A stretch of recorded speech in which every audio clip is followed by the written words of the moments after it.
এবার যুক্তরাষ্ট্রের নতুন করে যুক্ত হচ্ছে সরকারি ভাষা। ফেডারেল পর্যায়ে এতদিন মার্কিন যুক্তরাষ্ট্রের সরকারি কোনো ভাষা না থাকলেও এখন তা যুক্ত করবে দেশটির প্রেসিডেন্ট ডোনাল্ড ট্রাম্প। ইতোমধ্যে এ বিষয়ে নির্বাহী এক আদেশে স্বাক্ষর করেছেন তিনি। অনেকের মনে নিশ্চয়ই প্রশ্ন আসছে, তবে কি হবে যুক্তরাষ্ট্রের সরকারি ভাষা? ইংরেজিকে করা হবে যুক্তরাষ্ট্রের সরকারি ভাষা, সে বিষয়েই নির্বাহী আদেশে স্বাক্ষর করেন ডোনাল্ড ট্রাম্প। এই বিষয়টির সঙ্গে সংশ্লিষ্ট একটি সূত্র গত শুক্রবার এই তথ্য জানিয়েছে বলে খবর দিয়েছে ব্রিটিশ বার্তা সংস্থা রয়টার্স। এর আগে দেশটির সংবাদ মাধ্যম ওয়াল স্ট্রিট জার্নালের এক প্রতিবেদনে বলা হয়, যুক্তরাষ্ট্রের সরকারি ভাষা হিসেবে ইংরেজিকে আনুষ্ঠানিকভাবে ঘোষণা দেওয়ার সিদ্ধান্ত নিয়েছেন president Donald Trump. New on foodie 150 টাকা discount to welcome you.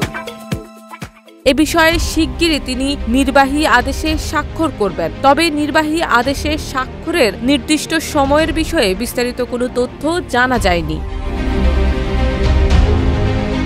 Federal পর্যায়ে মার্কিন যুক্তরাষ্ট্রের সরকারি কোনো ভাষা না থাকার ফলে নির্দিষ্ট কিছু রাজ্যের জন্য এই বিষয়টি সমস্যা তৈরি করেছে। জনজীবনে স্প্যানিশ ভাষার ব্যবহার করা নিয়ে দেশটির টেক্সাস অঙ্গরাজ্য সহ অন্যান্য কিছু এলাকায় গত কয়েক বছর ধরে ব্যাপক বিতর্ক চলছে। 2011 সালে টেক্সাসের একজন সিনেটর দাবি করেছিলেন, সিনেটের শুনানিতে একজন অভিবাসী অধিকার কর্মী নিজ স্প্যানিশ ভাষায় নয় বরং ইংরেজিতে কথা বলতে পারবেন।